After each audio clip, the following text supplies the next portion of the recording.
Watching News 9 Live, my name is Pankaj and we bring you stories from the country and the world. With the recent uproar over Canada being a safe haven for terrorists and Khalistani supporters, Bangladesh has been making efforts to repatriate two fugitive army officers responsible for the 1975 murder of Sheikh Mujibur Rahman, the country's founding father, and his family. Dhaka says negotiations are underway to bring back Rashid Chaudhry from the United States and SHBM Noor Chaudhry from Canada, both self-confessed killers of Sheikh Mujib. While Major Shariful Haq Dalim's whereabouts remain unknown, Rashid Chaudhry is in the United States and Noor Chaudhry is in Canada. Now, this particular aspect has gained resonance because what we are witnessing transpiring between India and Canada vis-a-vis the killing of Khalistani terrorist Hardeep Singh Nijjar. Now there are voices from Bangladesh once again saying that the killer of the founding father of the country, Bangladesh, is also sitting safely in Canada. And why so? Why is Canada becoming a safe haven for the terrorists? And why is Canada not helping the countries repatriate these most wanted killers who are sitting there in the country? Bangladesh, meanwhile, is engaged in discussions with the United States to secure Rashid Chaudhry's return, but not much headway has been made as far as the return of Noor is concerned from Canada. Canada's laws prevent the extradition of individuals facing a death sentence in their home country, posing a significant obstacle. It means that if a terrorist flees a particular country where he is incarcerated or where he is accused of killing someone and faces court arrest or death penalty, if he rushes to Canada, then he cannot be repatriated from Canada back to the home country. The assassination of Sheikh Mujib and most of his family at their Dhanmondi residence on the day of independence in 1975 had shocked the world almost 2 decades ago.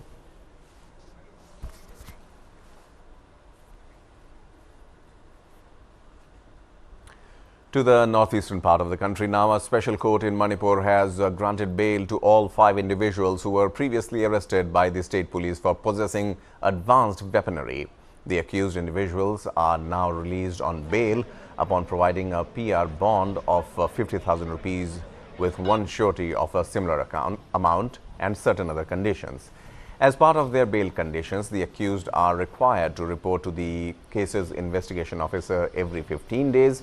On September 17th, Manipur police successfully apprehended 5 individuals who were found in possession of advanced weaponry while wearing camouflage uniforms. Legal proceedings were underway before their bail was granted. And following their arrest, a significant number of people had gathered to protest and had attempted to attack a few police stations, demanding the release of these detained individuals. In response to the escalating situation, joint security forces had to resort to the use of tear gas shells to disperse the crowd, resulting in a few injuries, including one RF personnel who was injured. The 5 arrested individuals were presented before a judicial magistrate and subsequently they were remanded to further police custody, and now they have been given bail.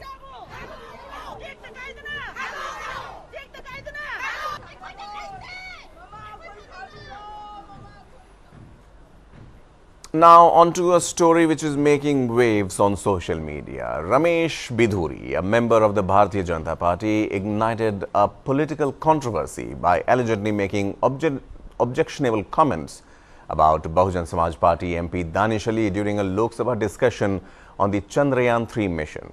Speaker Om Birla cautioned Bidhuri and threatened strict action for any repeat of the behavior. Defence Minister Rajnath Singh has expressed regret for the remarks, and Congress leader Jairam Ramesh has called for Bidhuri's suspension from the parliament, condemning the language used. Singh, however, had not heard the remarks and urged their removal from the proceedings if they had caused offence to the opposition members. Bhajpa के सांसद ने अमर्यादित भाषा का प्रयोग लोकसभा में किया, उसके खिलाफ मैंने आदरणीय स्पीकर साहब को प्रिविलेज में नोटिस दिया है कि वो उन पर कार्रवाई करें। क्योंकि जिस तरीके की भाषा का उन्होंने प्रयोग किया है, अमृतकाल में हम जा रहे हैं, क्या आरएसएस की शाखाओं में और नरेंद्र मोदी जी के नए भारत की प्रयोगशाला में कैडर को यही पढ़ाया जाता है? जब एक चुने हुए सांसद के खिलाफ ऐसी भाषा का प्रयोग हो सकता है सदन के अंदर, तो अंदाजा लगाया जा सकता है कि एक आम आदमी के साथ आपका कैडर किस तरीके से पेश आता होगा। मुझे उम्मीद है कि लोकसभा स्पीकर हमारे संरक्षक हैं और मुझे उम्मीद है कि प्रधानमंत्री नरेंद्र मोदी जी देख रहे हैं कि ये नई बिल्डिंग पार्लियामेंट की, ये स्पेशल सेशन काहे के लिए बुलाया गया था। मुझे उम्मीद है कि लोकसभा के स्पीकर कार्रवाई करेंगे, नहीं करेंगे ऐसा मुझे लगता नहीं। पार्लियामेंट का इशू है, उसमें मैं ये स्पीकर की जिम्मेदारी है और ये पार्लियामेंट्री प्रोसेस चलता है, इस पे मैं यहां पे कमेंट नहीं कर सकता हूं। मैं तो पहले से कहता आ रहा हूं और हमारी पार्टी ये बात बार बार कहती है कि भारतीय जनता पार्टी लुच्चों, लफंगों और गुंडों की पार्टी है। तो गुंडागर्दी कर रहे हैं लोग।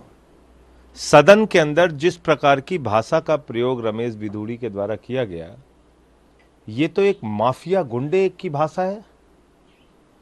आप एक सम्मानित सांसद को जो लोकसभा में चुनकर आया है, लाखों जनता ने उसको चुन के भेजा है, आपने उस सांसद को वहां आतंकवादी कह दिया, गाली दे दी, ऐसे शब्द का इस्तेमाल कर दिया जो मैं आपको बोल नहीं सकता। और प्रधानमंत्री के बारे में भी आपत्तिजनक शब्दों का इस्तेमाल किया। प्रधानमंत्री के बारे में कहा कि उनकी मृत्यु की कामना करते हुए ऐसे शब्द का प्रयोग किया जो मैं बोल नहीं सकता आपके कैमरे पे, कि फला किसी ने ऐसा कहा, किसी ने ऐसा कहा। किसने कहा? किसने कहा प्रधानमंत्री के बारे में वो सब बातें?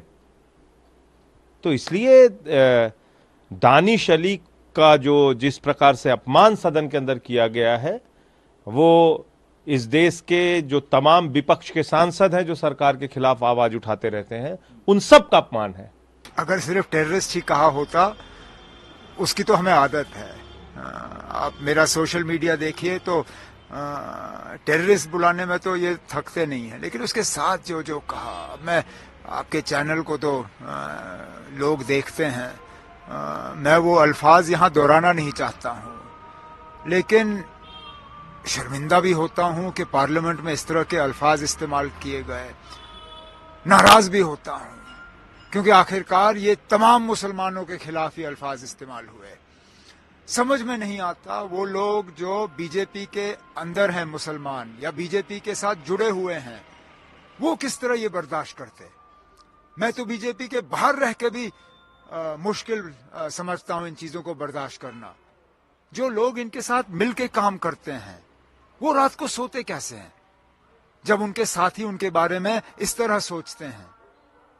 वो अल्फाज जो उन्होंने इस्तेमाल किए वो तमाम मुसलमान कौम के खिलाफ इस्तेमाल हुए, सिर्फ एक ऑनरेबल एमपी के खिलाफ नहीं।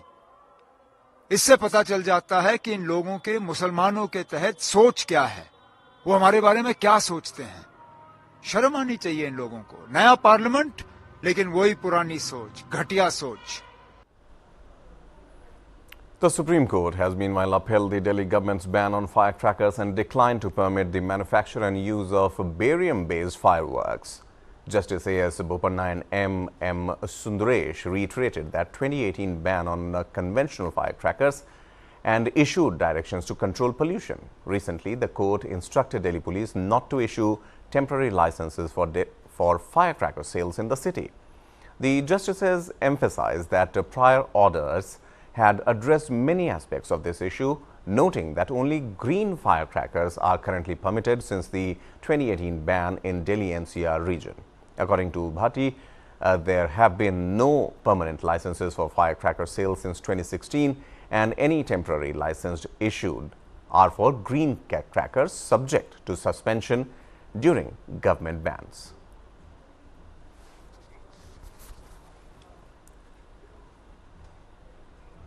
And before we go ahead, there is a programming reminder for all of you. Now to our big show that you can look forward to every day at 10 p.m. and again at 3 p.m. the next day. The Duologue series starts on Connected TV from September 22nd. Here's a sneak peek.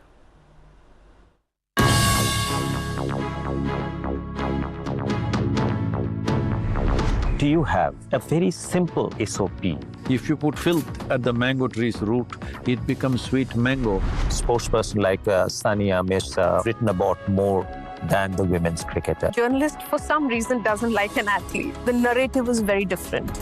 So why have people been so much enticed to come and take over your businesses? लड़की सुंदर होती है तो उसके पीछे बहुत लड़के आते हैं. To us normal people, the doctor is somewhere in between us and the God. When a patient's mother touches my feet, begging to save her child's life, I don't feel empowered. I feel humiliated. Is it fair to call you an Indophile? Very much so. What about China? A local problem is a global problem. Suppose if you had donned the seat of the chairman, maybe by now Oxford or Cambridge would have had chairwoman as a legitimate English word. She is the most qualified. Giving good value system to children was more important than career. How do you deal with success and failure? First thing is to clearly know what you want in life. Who is Lutyens Media? It is a bunch of people. What has Khan Market got to do about Just it? a function of its location. Duologue with Barun Das, world premiere on Connected TV from September 22nd to 29th at 10 p.m. Only on News9 Live, India's first and only digital exclusive English news stream for Connected TV, supported by Alliance Broadband. Well, that's a show you don't want to miss. Moving on now, Prime Minister Narendra Modi commended the historic passage of the Constitution's 180 Amendment Bill 2023 during an event at the BJP Central Office today. The bill, the Women's Reservation Bill, that saw massive support coming from all political parties today, culminated into celebrations. Last evening only we saw Rajya Sabha passing that bill. And the bill aims to reserve 33% of seats in Lok Sabha and state assemblies for women.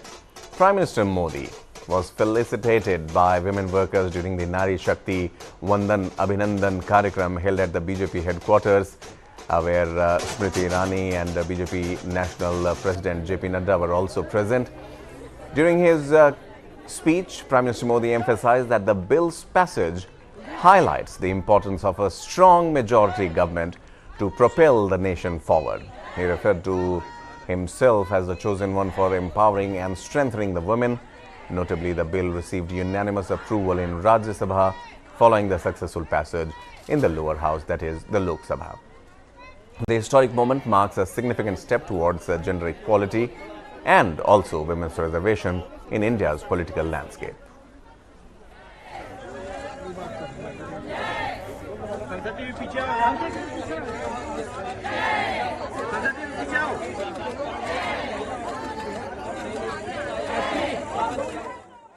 तीन दशक से बात हो रही थी, नहीं हो पा रहा था, आज ये संभव हुआ है। मैं जरा आपसे पूछना चाहता हूं, ये संभव कैसे हो पाया? ये कैसे संभव हो पाया? ये कैसे संभव हो पाया?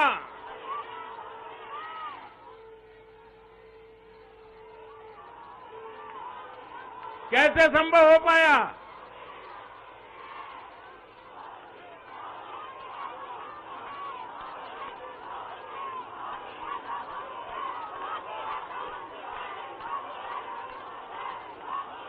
अब मैं आपके जवाब को जरा ठीक करता हूं।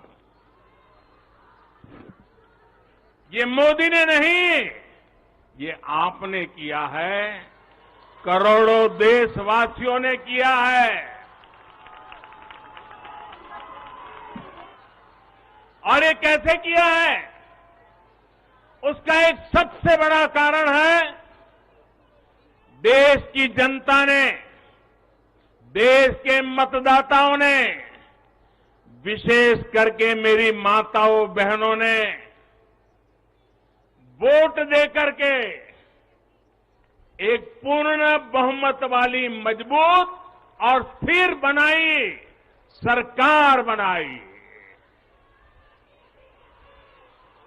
और उसी का कारण है आपने जो सरकार को मजबूती दी, आपने जो सरकार को बहुमत दिया, उसी की ताकत है कि आज ये सरकार फैसले भी ले पा रही है और संसद में जाकर के 30 साल से लटके हुए काम को भी पूरा कर पा रही है। और इसलिए दोनों सदनों में इस प्रकार से पास होना इस बात का साक्षी है कि पूर्ण बहुमत वाली स्थिर सरकार होती है तो देश कैसे बड़े फैसले लेता है, कैसे पड़ावों को पार करता है। जब देश में पूर्ण बहुमत वाली सरकार आई तो इतना बड़ा काम हो पाया। हमने महिला हित में हर स्तर पर फैसले लिए, किसी के राजनीतिक स्वार्थ को महिला आरक्षण के सामने दीवार नहीं बनने दिया। जबकि इससे पहले जब भी ये बिल संसद में आए, लीपापोती हुई, सिर्फ नाम दर्ज कराएगी, ये निष्ठापूर्वक कभी प्रयास नहीं हुआ और बवाल हुई, हंगामा, नारी का अपमान करने का भी प्रयास किया गया। मैं तो कल भी, सबने वोट तो दिया, लेकिन कुछ लोगों को इस में तकलीफ थी कि नारी शक्ति वंदना शब्द क्यों लाए हो। क्या इस देश की नारी को वंदन करना चाहिए कि नहीं करना चाहिए? क्या माताओं बहनों को प्रणाम करना चाहिए कि नहीं करना चाहिए? क्या माताओं बहनों का गौरव सम्मान बनाना चाहिए कि नहीं बनाना चाहिए? क्या हम पुरुषों को इतना अहंकार आ जाए, हमारी राजनीतिक विचारधारा को इतना अहंकार आ जाए कि हम नारी शक्ति की वंदना शब्द का प्रयोग करें तो भी किसी के पेट में चूहे दौड़ने लग जाएं? लेकिन अब आप जब देश में पूर्ण बहुमत की स्थिर सरकार है तो महिला आरक्षण बिल, नारी शक्ति वंदन अधिनियम एक सच्चाई बन गया है। इस कानून ने फिर साबित किया है कि देश को आगे ले जाने के लिए इस कानून ने सिद्ध कर दिया है, देश को आगे ले जाने के लिए पूर्ण बहुमत वाली सरकार, मजबूत सरकार, निर्णायक सरकार, ये बहुत ही आवश्यक है। And staying with Women's Reservation Bill, Congress MP Rahul Gandhi expressed regret for not including OBC quota in the Women's Reservation Bill that was introduced by the UPA government in 2010. During a press conference, he acknowledged the regrettable decision and emphasized the need for its inclusion. He criticized the current government, though, for delaying the implementation of Women's Reservation Bill, attributing it to diversionary tactics and a reluctance to act promptly. Rahul Gandhi also stressed that the implementation was not complex but questioned whether the government would actually follow through with it in the next decade. आपको regret है, अफसोस है कि उस समय OBC Kota नहीं दिया कांग्रेस ने? 100% रिग्रेट है, 100% रिग्रेट है। वो उस टाइम कर देना था और इसको हम करके ही छोड़ेंगे। Shock to find that 5% of the secretaries of the government of India, 3 officers in the government of India secretary level are OBC first. And then I asked another question, what budget do they control? And they control 5% of the budget. OBCs, Dalits, tribals, all put together control 6% of the budget. Tribals control 0.1 something of the budget. So this is a shocking finding. And I said this in Parliament. My point being that are the OBCs 5% of India? Is that the amount of participation we want of the OBC community? So the central question is, how many OBCs are there in India? How many different communities are there in India? If we want to distribute power to the people of India, we have to know this number. Otherwise, we are working without data. And so I placed this on the floor of the House and I said, look, please tell us how many OBCs. We have the data. I know, because the government of India has already done the census and all this data is available. Why is the Prime Minister not releasing this data? And second, what is this delay in this census? The caste census should be done now, and the last caste census data should be released at once. Now, what was the BJP's answer? Very interesting answer. That it doesn't matter how many OBCs are in the government of India. What matters is that we have MPs and MLAs who are OBC. No, that's not the point. Because you can ask any MP or any MLA how much they participate in lawmaking, how much they participate in how the money in India is spent, they will tell you there's no participation.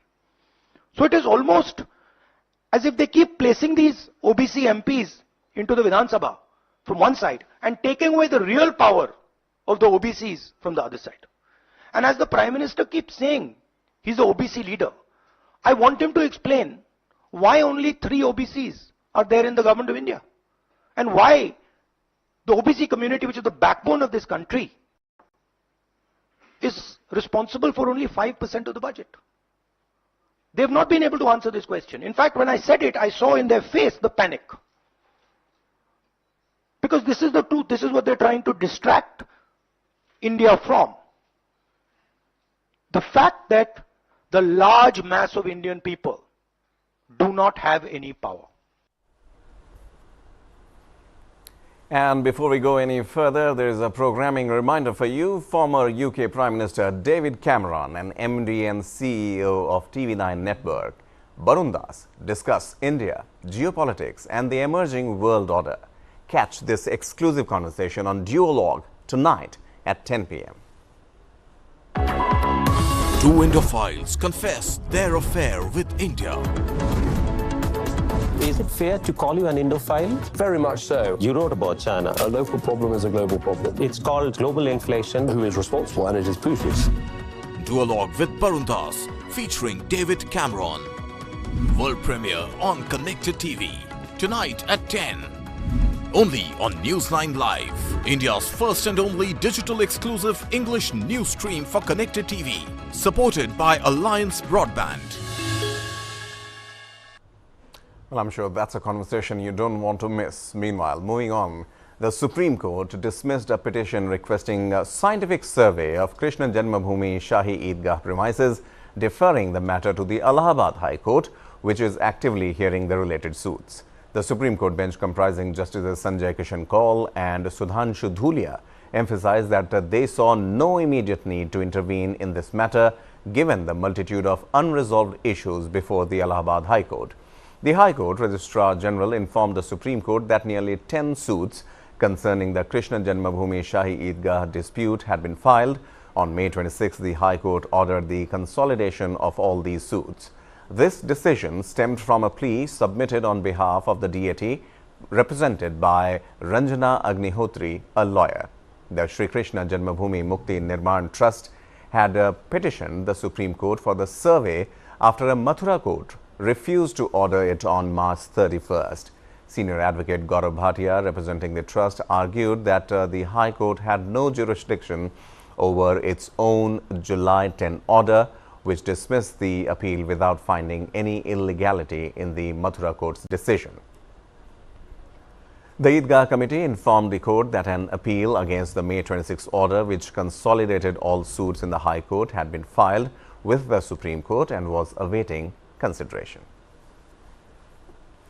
High court में सारे matters suo motu transfer होकर high court में आ गए हैं, तो high court as a revision court नहीं हो सकता और वो वहां ऑर्डर नहीं कर सकता, जिस पर संज्ञान लेते हुए माननीय सर्वोच्च न्यायालय ने ये कहा है कि 26/9 की जो एप्लीकेशन है उसको दोबारा से हम लोग दाखिल करेंगे हाईकोर्ट में और हाईकोर्ट के लिए निर्णय के लिए छोड़ दिया गया है सर्वोच्च न्यायालय के द्वारा और कहा गया है कि इस पर निर्णय लिया जाए, जिसमें कि बेसिक हमारी जो प्रेयर थी वो थी सर्वे को लेकर, वहां पर सर्वे हो, जन्मभूमि परिसर का सर्वे हो और पता चल सके कि एक्चुअल जो एरिया है, जो लैंड है, वो किसकी है। To another dispute now. The Kaveri dispute between Karnataka and Tamil Nadu has intensified a day after the Supreme Court refused to interfere with the order of the Kaveri Water Management Authority, also known as CWMA, directing Karnataka to release 5,000 cusecs of water per day to Tamil Nadu until September 27th this year.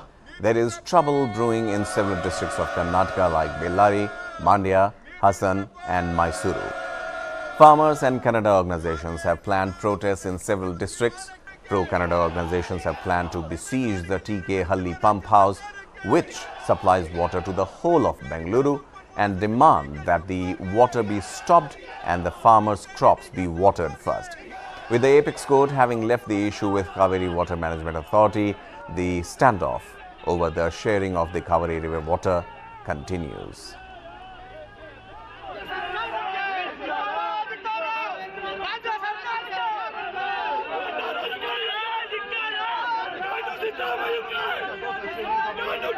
Supreme Court has rejected both the applications. Even they wanted more water, they were just fighting for 24,000 cubic. Then they came to 7,500, 10,000 and all. Ultimately 5,000 the authority, the regulatory authority and the management authority had given that. So Supreme Court has said that we don't want to interfere. We have to obey by the order whatever it has been given at the lower level. That is the stand. In the meantime, they have said that as far as Mekedat is concerned, you can't let them have whatever they want. You file it before the concerned authority, take a remedy there itself. I think whatever the share will be given to Tamil Nadu. We are bound to it. We will honor whatever 177 TMC of water, what has to be given to them. Definitely we are going to honor to them and we will do it. That is a political call the government of India also has to take. Now I have appealed to the central government and government of India to see that they give us permission in all matter to see that at this juncture we will construct the dam and it will be helpful for this type of distressed situation. Still with Karnataka, former Karnataka Chief Minister and JDS leader H.D. Kumaraswamy formally joined the National Democratic Alliance (NDA) during a meeting with Union Home Minister Amit Shah in Delhi. BJP President J.P. Nadda and Goa Chief Minister Pramod Sawant also attended the meeting. J.P. Nadda welcomed JDS into the NDA, emphasizing that this collaboration would strengthen the alliance and align with the vision of a new India, strong India, envisioned by Prime Minister Narendra Modi. Kumaraswamy clarified that they discussed joining hands with the BJP without making any demands. Goa Chief Minister Pramod Sawant expressed his support for the alliance, highlighting the developmental work done by Prime Minister Narendra Modi. He predicted NDA's victory in the upcoming elections, especially in the assembly ones also. The talks of an alliance between the two parties emerged after veteran BJP leader B.S. Yediyurappa mentioned that his party would cooperate with JDS for the Lok Sabha elections, with the regional party contesting in 4 out of Karnataka's 28 constituencies. Today formally we discussed about joining hand with BJP by joining NDA partner. Actually we have discussed preliminary issues formally. All those outcome will going to be announced at a appropriate time. And what are your demands? How many? There is no demand. There is no demand. think the Karnataka से JDS also have joined for the NDA alliance. So definitely मैं भी उनका स्वागत करता हूँ. हमारे party president Nadda ji और हमारे अमित भाई शाह होम मिनिस्टर, इन्होंने उनको अब भी वेलकम किया है. निश्चित रूप से कर्नाटक में भारतीय जनता पार्टी उनको वेलकम कर रही है और आगे आने वाले इलेक्शन में एनडीए फिर एक बार सत्ता में आ रही है और कर्नाटक में हम फुल मेजोरिटी के साथ यानी पूरे लोकसभा के सभी सीट जीत रहे हैं. Meanwhile, the Supreme Court has issued a notice to Tamil Nadu Minister Udhyanidhi Stalin for his controversial remarks on the Sanatan Dharma. The Supreme Court sought a response from Udhyanidhi over his comments calling for an eradication of the Sanatan Dharma and comparing it to diseases like dengue and malaria. Notices have also been issued to DMK leaders A. Raja, Minister for Hindu, Religious and Charitable Endowments P.K. Shekhar Babu and the DGP of Tamil Nadu. The court was acting on a petition filed by a Chennai-based lawyer who asked for the registration of the FIR against Udhyanidhi Stalin. The two-judge bench, however, observed that the petitioner had an option of approaching the High Court instead of directly approaching the Supreme Court. The petitioner, however, he retorted, saying that this was a case where a constitutional authority raking up religious feelings and the apex court must step in. We will ask, if the matter is before the court, we will ask them to explain what is Sanatana Dharma, whether it talks about equanimity in a civilized society or old barbaric method. Let them explain. To Jammu and Kashmir now, Separatist Kashmiri leader and chairman of the Hurriyat conference, Mirwaiz Umar Farooq, has been released from house arrest after 4 years. He had been placed under house arrest on 4th of August 2019 as the union government abrogated Article 370. In his first appearance in public in 4 years, Mirwaiz took part in the Friday prayers at the Jama Masjid in Srinagar and also delivered a sermon to the congregation. In his address, Mirwaiz emphasized that Jammu and Kashmir was a humanitarian issue and not just a territorial one. He claimed that despite advocating for space, he has been labeled as a separatist. Political leaders from Kashmir have welcomed Mirwaiz's release.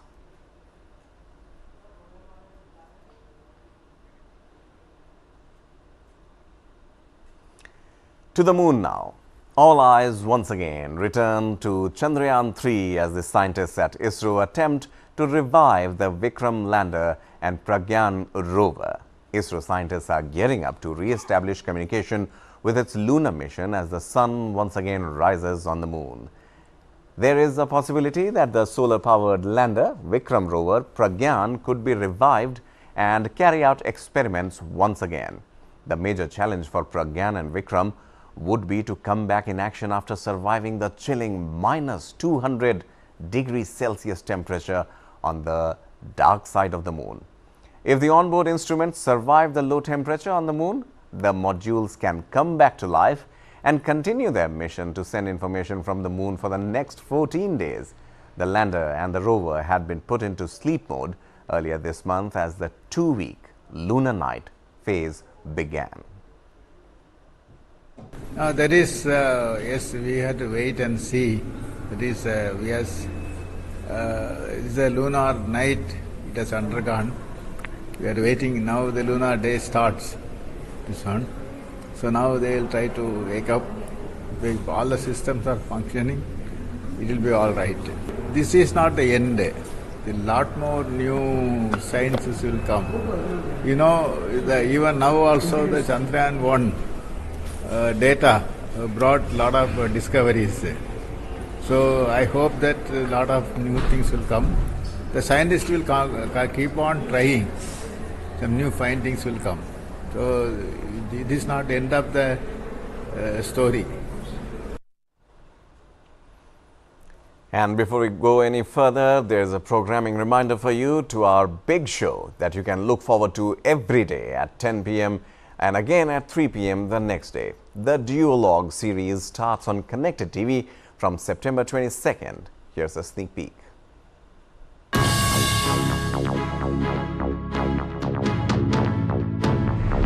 Do you have a very simple SOP? If you put filth at the mango tree's root, it becomes sweet mango. Spokesperson like Sania Mirza written about more than the women's cricketer. Journalist, for some reason, doesn't like an athlete. The narrative is very different.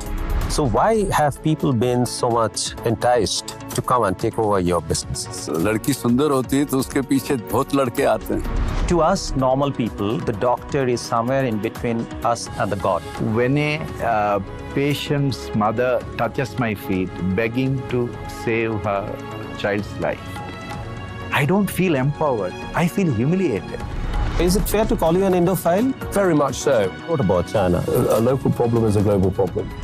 Suppose if you had donned the seat of chairman, maybe by now Oxford or Cambridge would have had chairwoman as a legitimate English word. She is the most qualified. Giving good value system to children was more important than career. How do you deal with success and failure? First thing is to clearly know what you want in life. Who is Lutyens Media? It is a bunch of people. What has Khan Market got to do about Just it? a function of its location. Duologue with Barun Das, world premiere on Connected TV from September 22nd to 29th at 10 p.m. Only on News9 Live, India's first and only digital exclusive English news stream for Connected TV, supported by Alliance Broadband. So that was something that you don't want to miss, and also this brings us to the end of the domestic news, the national part of the news. Now we are heading to the international news that have dominated the proceedings of the day. To Ukraine. Vladimir Zelensky is in the United States and is trying to woo United States lawmakers for more aid in his country's efforts to fight the Russian invasion. President Joe Biden has assured Zelensky a military aid package that includes weaponry and air defenses, which he stated aligns with the needs of Ukrainian soldiers. When asked about overcoming opposition to aid, Biden emphasized that the need for approval from the United States Congress, stating that he is counting on the good judgment of the Congress and there is no alternative. However, some Republican lawmakers have voiced opposition, citing concerns about Ukraine's government's and the war's indefinite nature. Zelensky faced a more challenging environment than his previous visit 9 months ago. He stressed the importance of military aid for Ukraine's war efforts, stating that without it, they risk losing the war with Russia. But American investment in Ukrainian security and global protection of freedom is working 100%, every cent. Now Putin's list of goals is different. Instead of dictating terms to America, Europe, and the whole free world, Putin is forced to humiliate himself by personally entertaining a delegation from Pyongyang. I want you all to know that America has saved millions of Ukrainian lives, millions, men and women, children and adults in cities, in villages, millions of Ukrainian challenges in our battle for every inch of Ukrainian land. Every day of this war, Ukrainian soldiers hold on with the grip of a bulldog. They chew and choke the Russian occupiers as much as possible. Never before had the Russian dictatorship met such strong resistance. And never again will Russia manage to destroy any other nation. And together with our partners and allies, the American people are determined to see to it that you do all we can to ensure the world stands with you, and that is our overwhelming objective right now. So welcome. President Biden will announce a new package of military assistance today that includes significant air defense capabilities to help Ukraine protect its people. These capabilities will help Ukraine harden its defenses ahead of what is likely to be a tough winter, filled with renewed Russian attacks on Ukrainian critical infrastructure. Will also include weapons and equipment to help Ukraine maintain its momentum in the counteroffensive. That includes additional ammunition for U.S.-provided HIMARS systems, anti-armor capabilities, artillery ammunition, and more DPICMs, which have helped Ukraine make gains and crucially also helped Ukraine defend against counterattacks. Ukraine is in fact taking back territory. It is doing so methodically, step by step, and the weapons that we have provided have allowed them to deoccupy more territory in the last 3 months than the Russians were able to take in 8 months over the course of its fall and winter offensive last year. Well, neighboring Poland has decided to stop its sale of arms to Ukraine. The move comes as the country's relations soured over Ukrainian grain exports. Poland, which had been one of the staunchest of allies of Ukraine's, has seen its relations with the country sour over the course of the war. Poland said that it was focusing on building up its own stocks of weapons. Polish Prime Minister Mirwaiz Umar Farooq will be facing national elections. Poland holds parliamentary elections on October 15th, and the ruling Nationalist Law and Justice Party has come in for criticism from the far right over what it calls government's subservient attitude towards Ukraine. During the course of the war, Poland had supplied hundreds of Soviet-era tanks and 14 MiG-29 fighter jets to Ukraine. It has served as a major transit hub for weapons from other Western nations and provided its military bases for training Ukrainian servicemen. It has also spent billions of euros on other forms of aid, from the construction of temporary houses for refugees to donating medical supplies and power generators.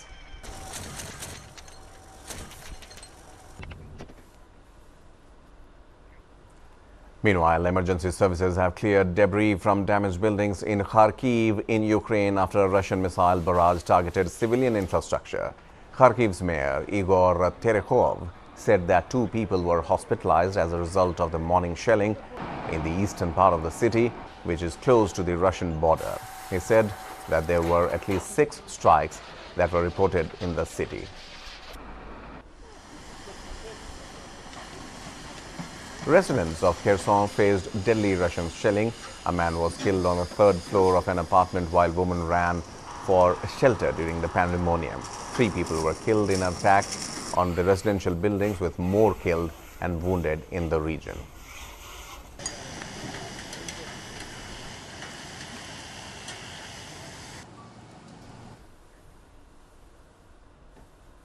To Asia now. China has warned Taiwan at the United Nations not to underestimate its strong will on the island territory, while saying Beijing preferred peaceful means to take the self-governing democracy. Addressing the General Assembly, Vice President Han Zheng repeated Beijing's stance that Taiwan constitutes an inalienable part of China. He said, "No one should ever underestimate the firm resolve, strong will, and the power of the Chinese people to safeguard their sovereignty and territorial integrity." The Chinese military has repeatedly been staging exercises against Taiwan.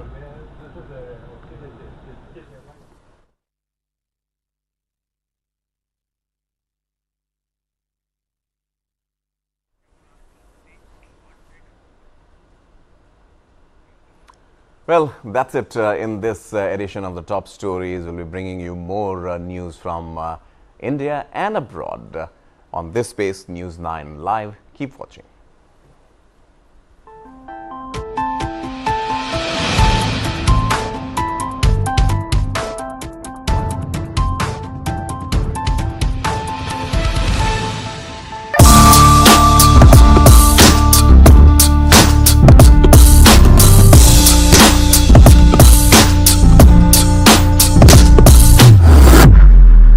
Engineering कर रहे हैं, क्योंकि सभी लोग कर रहे हैं. Coaching is now starting from grade 3, 4, 5, 6. Kota जाने वाली बीच राह में आधे टेस्ट देके हैं सिलेक्शन की चाह में. ऑल इंडिया का बच्चा कोटा जाता है. This rat race is for rats, not for humans. So why should we even be a part of it? The Rat Race. This and more streaming on world's first news OTT, News9 Plus. Download now.